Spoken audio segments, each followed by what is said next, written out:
সদৌ অসম কৰ্মচাৰী পৰিষদৰ উদ্যোগত পুৰণি পেঞ্চন ব্যৱস্থা কি ধৰণে প্ৰৱৰ্তন কৰিব পাৰি সেই বিষয়ত এখন ৰাজ্যিক অভিৱৰ্তন আজি শ্ৰীমন্ত শংকৰদেৱ কলাক্ষেত্ৰৰ শ্ৰী মাধৱদেৱ আন্তৰ্জাতিক প্ৰেক্ষাগৃহত অনুষ্ঠিত হৈছে।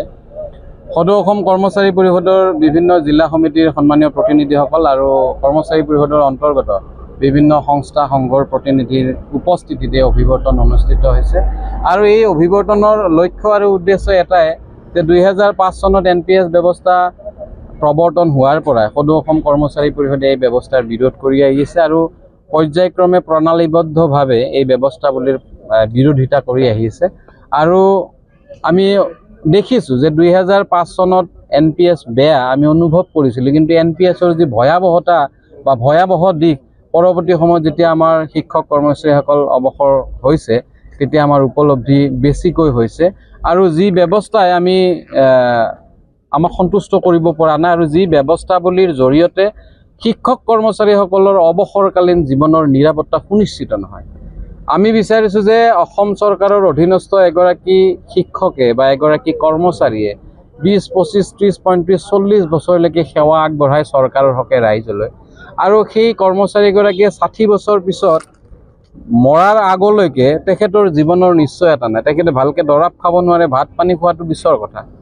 এই অনিশ্চয়তা যি ব্যৱস্থা এই ব্যৱস্থাৱলীৰ ওৰ পৰিব লাগে আৰু অনাগত দিনত NPS ব্যৱস্থা বা UPS ব্যৱস্থাৰ পৰিৱৰ্তে কি ধৰণে পুৰণি পেঞ্চন ব্যৱস্থা প্ৰৱৰ্তন কৰাৰ ক্ষেত্ৰত চৰকাৰলৈ হেঁচা প্ৰয়োগ কৰিব পৰা যায় সেই দিশত সকলোৰে পৰামৰ্শ অভিমত লৈ আমি অনাগত দিনত অগ্ৰসৰ হ'ম। আৰু আজিৰ অভিৱৰ্তনৰ যি অভিমত, যি বক্তব্য বা যি পৰামৰ্শ বিভিন্ন জিলা আমাৰ কৰ্মচাৰী সংগঠনসমূহৰ তেখেতসকলৰ পৰামৰ্শ লৈ অনাগত দিনত সদৌ অসম কৰ্মচাৰী পৰিষদৰ নেতৃত্বত NPS UPS বিৰোধী যি সংগ্ৰাম সেই সংগ্ৰাম অব্যাহত থাকিব।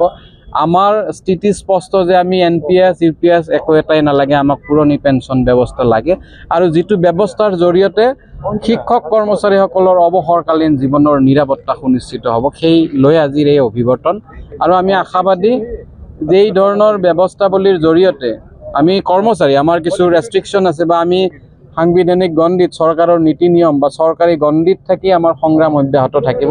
এই সংগ্ৰাম দীঘলীয়া হ'ব নিশ্চিতভাৱে আৰু আমি সকলোৱে বিশ্বাসী যে সংগ্ৰামৰ অন্তত নিশ্চয় ভাল খবৰ এটা পাবলৈ সক্ষম হ'ম আৰু কৰ্মচাৰীসকলৰ অৱসৰকালীন জীৱনৰ নিৰাপত্তা সুনিশ্চিত হ'ব। যিকোনো খবৰৰ বাবে যোগাযোগ কৰক 7099017330 লগতে 7099017110 নম্বৰত।